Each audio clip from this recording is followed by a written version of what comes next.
Friends, आज हम बात कर रहे हैं आईआरएफसी की, यानी Indian railway finance corporation limited की। कल का दिन आईआरएफसी के शेयर होल्डर के लिए बहुत बड़ा दिन होने वाला है, क्योंकि दोस्तों कल आईआरएफसी का रिजल्ट आने वाला है। रिजल्ट कैसा रह सकता है, उसकी क्या संभावना बन रही है, उसको जानेंगे इस वीडियो के माध्यम से। और कंपनी कितना डिविडेंड दे सकती है और डिविडेंड कब तक हमारे अकाउंट में आएगा, रिकॉर्ड डेट क्या है, वो सारी जानकारी आपको इस वीडियो के माध्यम से मिलेगी। बहुत सारे लोगों के मन में क्वेश्चन उठ रहे हैं और बहुत सारे लोग ऐसे कह रहे हैं कि इस बार कुछ बोनस भी दिया जा सकता है। तो उन संभावनाओं को भी तलाशेंगे कि क्या आखिरकार में जो इतना प्रॉफिट मिल रहा है लगातार, रेलवे की ये जो संस्था है, ये जो कंपनी है, ये अच्छा प्रॉफिट कमा रही है, तो क्या इसका फ़ायदा इसके शेयर धारकों को मिल सकता है? क्योंकि जब से आईपीओ आया है, लोगों को इसने मायूस किया है। आईपीओ की प्राइस से भी फिलहाल नीचे स्टॉक मिल रहा है आपको। तो क्या इस समय इस मौके का हमें फ़ायदा उठाना चाहिए? क्या रिजल्ट डिक्लेयर होने के पहले सुबह हमें इस स्टॉक की खरीदारी कर लेनी चाहिए? क्या वहाँ से हमें तेज़ी बनने की संभावना दिख रही है? तो बहुत सारे जो क्वेश्चन है उसके जवाब आपको इस वीडियो के माध्यम से मिल जाएंगे। क्या आईआरएफसी लंबी रेस का घोड़ा है? या आने वाले समय में क्या हमारे सपने साकार कर सकता है? तो उन सारी संभावनाओं को इस वीडियो के माध्यम से तलाशेंगे। लेकिन फ्रेंड, उससे पहले अगर आप पहली बार हमारे चैनल पर आए तो चैनल को सब्सक्राइब कर दीजिए, एक बेल आइकॉन दबा दीजिए ताकि जब भी नया वीडियो बने पहला नोटिफिकेशन आपको मिले। वीडियो पसंद आए तो लाइक शेयर जरूर कीजिए। चलो फ्रेंड, वीडियो स्टार्ट करते हैं। मैं हूं आपका दोस्त एस.बी. दवे और हमारे अपने चैनल ऑनलाइन कमाई में आपका बहुत बहुत स्वागत है। फ्रेंड्स, सबसे पहले हम फ्राइडे के एक बार कारोबार को डिस्कस कर लेते हैं। स्टॉक ओपन हुआ 23.85 पर, हाई बनाई 24.35 की, लो है 23.25 का और अंत में 24.20 पर करीब 0.21% अप पर क्लोजिंग दी है। तो आपको लग रहा होगा कि ये नॉर्मल सी पॉजिटिव क्लोजिंग है, लेकिन इस बात को आप गौर करें कि फ्राइडे को बाजार में बहुत बड़ी गिरावट हुई थी। सेंसेक्स में करीब 600 पॉइंट से ऊपर की गिरावट हुई थी, यानी 1% सेंसेक्स में गिरावट हुई थी। और इतनी बड़ी गिरावट में अगर कोई स्टॉक पॉजिटिव क्लोजिंग देता है, इसका मतलब उसमें लोगों की खरीदारी का रुझान बढ़ रहा है, उसकी तरफ लोगों का ध्यान जा रहा है। यह एक बड़ी बात है और इसीलिए इस पॉजिटिव क्लोजिंग को हम बड़ा मानते हैं। एक बार बीएससी की बात करेंगे तो 27,51,000 का वॉल्यूम हुआ, सामने 12,04,000 की डिलीवरी उठाएगी और डिलीवरी का परसेंटेज है 43.77%। अब हम बात करेंगे एनएससी की। तो एनएससी में फ्रेंड्स 1,61,05,000 का वॉल्यूम हुआ, सामने 53,98,000 की डिलीवरी उठाएगी और डिलीवरी का परसेंटेज 33.52% है। तो दोनों एक्सचेंज में शानदार कामकाज हुआ है, लोगों की खरीदारी अच्छी बन रही है क्योंकि स्टॉक बहुत अच्छा है। भले इसकी प्राइस अब नहीं बढ़ रही है, लेकिन जब ये बढ़ेगी तो बहुत तेज़ी से बढ़ेगी। और यहाँ पे निवेश करने का मतलब यह है कि यहाँ पे खोने को कुछ नहीं है, पाने को बहुत ज़्यादा है, क्योंकि यहाँ पे अगर बाजार में करेक्शन भी आता है तो ये स्टॉक अब नीचे नहीं गिरेगा। 20 के नीचे जाने की इसकी कोई संभावना नहीं है, चाहे कितना भी बड़ा करेक्शन आ जाए। और जब ये दौड़ेगा तो इसके बहुत सारे बड़े टारगेट हिट हो सकते हैं। 20.80 इसका 52 वीक का लो है। फिर से एक ही बार इसने बताया, उसके बाद ये कभी भी उस रेंज के नीचे गया नहीं है।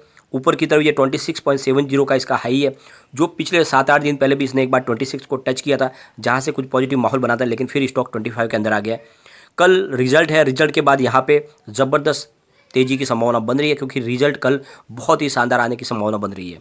अगर हम इसके वॉल्यूम का एनालिसिस करें तो पिछले एक महीने पहले इसका 3 करोड़ का वॉल्यूम था, 1 वीक पहले 3 करोड़ का वॉल्यूम था और गुरुवार को 2 करोड़ का वॉल्यूम हुआ था, फ्राइडे को 2 करोड़ का वॉल्यूम हुआ। तो एक जैसे वॉल्यूम के साथ में कामकाज हो रहा है, अच्छे वॉल्यूम के साथ काम हो रहा है, यानी स्टॉक बहुत ज़्यादा स्टेबल हो चुका है।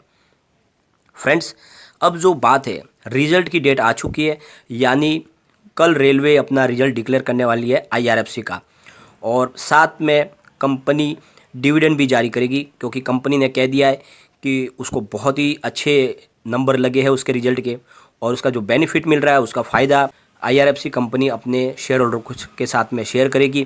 तो ये सबसे अच्छी बात है इस कंपनी की कि लगातार डिविडेंड देती है, अच्छा डिविडेंड देती है। तो फ्रेंड्स, कल आपको डिविडेंड कितना मिलेगा वो भी पता चल जाएगा, और साथ में रिजल्ट की संभावना क्या है। तो रिजल्ट तो इस बार जो आंकड़े पहले हमारे सामने आ चुके हैं, और आंकड़े बहुत ही लुभावने हैं, और इसके दम पे कह सकते हैं इस बार रिजल्ट अच्छा आएगा।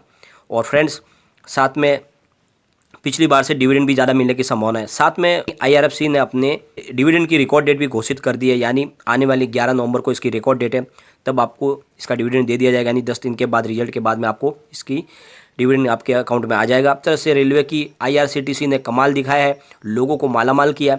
यह स्टॉक आने वाले समय में बहुत ज़्यादा कमाल करने वाला है। और ये मेरी बात आप गांठ बांध के रख लो, आज ये कौड़ियों के भाव में मिल रहा है क्योंकि ये अपनी आईपीओ प्राइस से भी नीचे है, परंतु जब ये दौड़ने लगेगा तो किसी के हाथ नहीं आएगा। इसके टारगेट बहुत बड़े हैं, बहुत जल्द ये 3 डिजिट में जाएगा और वहाँ से बड़ी तेज़ी बनाएगा। निवेश करें क्योंकि ये आपके लिए मल्टी बैगर स्टॉक है, आपके लिए जैकपॉट साबित हो सकता है क्योंकि इसकी जो फाइनेंशियल सेहत है बहुत अच्छी है। एक बार हम इसके फंडामेंटल को चेक करते हैं। कंपनी का मार्केट कैप देखें तो करीब 31,691.13 करोड़ रुपीज़ का है, जो एक बड़ा है। साथ में अर्निंग पर शेयर इसका ईपीएस 3.38 का है। Price to earning P ratio इसका 7.18 है। बुक वैल्यू पर शेयर 28.63 है। प्राइस बुक एमआरक्यू इसका 0.85 है। प्राइस अर्निंग टीटीएम इसका 7.17 का है। आरओसी इसका 5.02 है। पीएटी मार्जिन 28 की है। डिविडेंड इसने पहले 4.33% का दिया है, फेस वैल्यू 10 रुपीज़ के। तो कितने शानदार इसके फंडामेंटल है, और इतने फंडामेंटल मजबूत स्टॉक अगर आपको 24-25 की प्राइस में मिलता है तो आप क्यों ना खरीदें। और ऐसी कंपनी जहाँ पे एनपीए बनने की कोई संभावना नहीं है क्योंकि ये फॉरेन कंपनी से फंड लेती है और वहाँ से रेलवे को प्रोवाइड करती है, जहाँ पे इनके एनपीए की कोई संभावना बन नहीं रही है। यानी ये कंपनी लगातार प्रॉफिट में जाएगी क्योंकि पिछले 3 से 4 साल से अगर इसके आंकड़े देखें तो कंपनी लगातार बहुत ज़्यादा प्रॉफिट में जा रही है। रिवेन्यू भी बढ़ रहा है, प्रॉफिट भी बढ़ रहा है, और इसीलिए कह रहा हूँ इसमें निवेश करें, यह आपके लिए एक जैकपॉट साबित होगा। सबसे अच्छी बात यह है कि कम्युनिटी सेंटीमेंट भी इसका शेयर के साथ में 92% बाय की कॉल है, 0% सेल है, 8% होल्ड है। तो आप देख लो 100 में से 100% लोग इसको लेना पसंद कर रहे हैं, इसलिए कह रहा हूँ स्टॉक कमाल करेगा। और एफआई सबसे अच्छा इसका सितंबर में निवेश बढ़ा चुकी है, जो एक बहुत बड़ा इसके लिए एक बेस्ट ट्रिगर साबित हो रहा है, पॉजिटिव ट्रिगर साबित हो रहा है।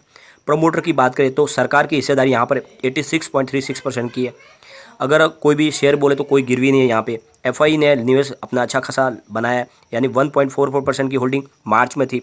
जून में उन्होंने अपनी होल्डिंग को कम कर लिया था, यानी 0.86% कर लिया था, लेकिन सितंबर में फिर से उन्होंने अपनी होल्डिंग को बढ़ा दिया है, 1.06% किया है। और आप एक साथ बात समझ लो, बाजार के पार की जो है वो है एफआई। उनको बाजार के रुख का पता है, वो ऐसे स्टॉक में ही निवेश करते हैं जहाँ पे उनको बहुत अच्छा रिटर्न मिले। अगर आईआरएफसी बढ़ने वाला न हो तो फिर ये सितंबर में इन्होंने क्यों निवेश किया? इसका मतलब यह है कि उनको पता है ये स्टॉक अब दौड़ने वाला है।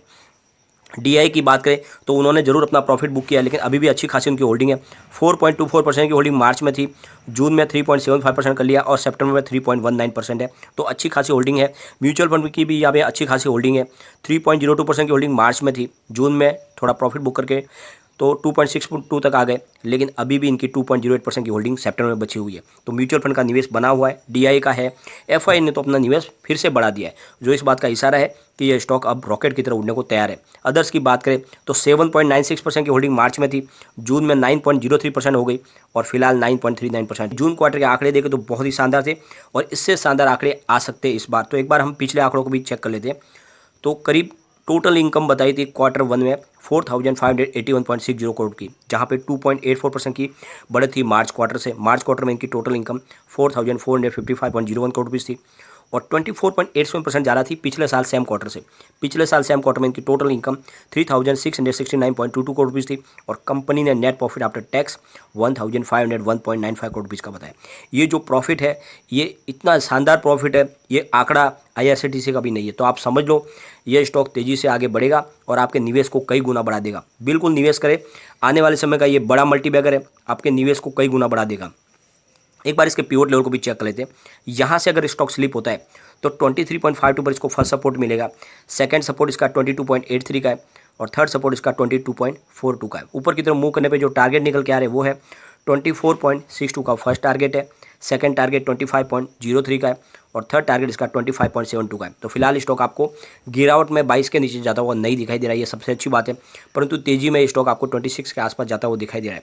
परंतु रिजल्ट के आंकड़े डिक्लेयर होने के बाद यहाँ पे बड़ी तेजी की मैं होप कर रहा हूँ, क्योंकि इस बार लोगों का विश्वास है कि स्टॉक अब दौड़ेगा और जिस तरह से रेलवे के दूसरे शेयरों ने अच्छी खासी परफॉर्मेंस दिखाई है, यह स्टॉक भी तेज़ी के साथ आगे बढ़ेगा और इस बार आपको बहुत अच्छा रिटर्न मिल सकता है। क्योंकि सबसे अच्छी बात यह है कंपनी लगातार आपको डिविडेंड दे रही है। बोनस की बातें जो चल के आ रही है, जिसके बारे में मैं ये आपको क्लियरली कह रहा हूँ कि ऐसे बोनस की फ़िलहाल कोई संभावना नहीं है, क्योंकि इन्होंने अपनी एक्सचेंज को जो जानकारी दी उसमें भी बोनस के बारे में कहीं नहीं कहा है, तो बोनस की कोई संभावना नहीं बन रही है। लेकिन डिविडेंड अच्छा देगी, इसकी पूरी की पूरी संभावना बन रही है। पिछली बार से अच्छा डिविडेंड मिलेगा और ये डिविडेंड ही है जो आपको एक लगातार आपके रिटर्न को अच्छा बना रहा है। यानी आपको पिछली बार भी कम से कम ₹1 का अच्छा डिविडेंड मिल चुका है, इस बार भी हो सकता है ₹1 से ज़्यादा डिविडेंड मिले। तो ऐसे स्टॉक में निवेश क्यों ना किया जाए जहाँ पे हमें ₹1 से ऊपर डिविडेंड मिल रहा है। तो स्टॉक बहुत अच्छा है, निवेश करें आने वाले समय में। यानी ये आपको अगर 1 से 2 साल का आप निवेश अब बनाए रखते हो तो ये आराम से आपको 100 क्रॉस करता हुआ दिखाएगा। और 5 साल के नज़रिए पे अगर स्टॉक को आप बनाए रखते हो तो ये 500 को क्रॉस करेगा डेफिनेटली, क्योंकि इसमें तेज़ी आनी बाकी है। जैसे तेज़ी आएगी ये बहुत तेज़ गति से आगे बढ़ेगा और आपके निवेश को कई गुना बढ़ा देगा। लेकिन फ्रेंड, कोई भी इन्वेस्टमेंट करने से पहले अपने फाइनेंशियल एडवाइजर से एक बार एडवाइस ले ले या अपना खुद का रिसर्च करें, क्योंकि मैंने वीडियो आपके एजुकेशन पर्पज के लिए ही बनाया। वीडियो पसंद आए तो लाइक शेयर जरूर कीजिए और चैनल को सब्सक्राइब कर दीजिए। Thank you.